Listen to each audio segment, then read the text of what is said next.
બધાને જય આદિવાસી, જય જોહર, જય સંવિધાન।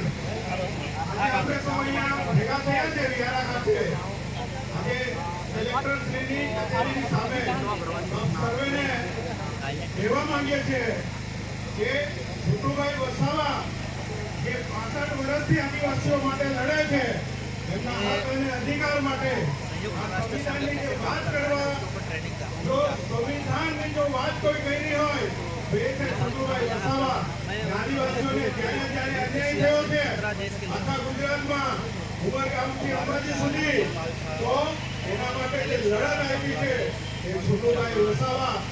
આજે ભારત આદિવાસી સંવિધાન સેના, હું એવું નથી કહેતો, અહીંયા ઘણા સંગઠનો છે આદિવાસીઓના, તો આદિવાસીઓના જો હકને અધિકાર માટે જો મજબૂતાઈથી લડવું હશે તો દરેક સંગઠનોએ એક મંચ બનાવવું પડશે અને આ સરકારોને જડબાતોડ જવાબ આપવો પડશે।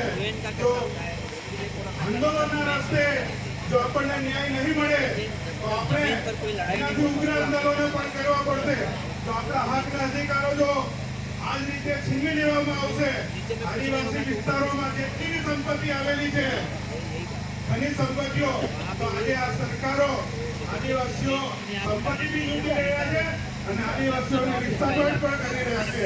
તો આજે સર્વ આદિવાસી ભાઈ બહેનો, વડીલોને, સંગઠનના દરેક આગેવાનોને જય આદિવાસી, જય જોહર। પણ આવનારા સમયમાં જે રીતે અહીંયા આપણે ઉપસ્થિત છીએ, એટલે સરકારી હોસ્પિટલ માટે આજે સૌ ભેગા થયા છે, એ જ રીતના આખા ગુજરાતમાં જે આદિવાસીઓને વિસ્થાપિત કરવામાં આવે છે, તો આદિવાસીઓ પોતાને જળ જંગલ છોડી કશે જવાના નથી।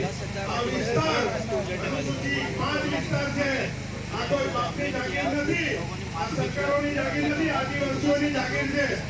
એટલા માટે હું કહેવા માંગુ છું કે આ રીતના આપણે હજુ ઉગ્ર આંદોલનમાં આપણી સામે લડીશું અને જે આપણા હકના અધિકાર જે છીનવાય છે એ હકને અધિકાર આપણે લેવા માટે સંઘર્ષ પણ કરીશું, શિક્ષિત બી બનીશું અને સંગઠિત બી થઈશું।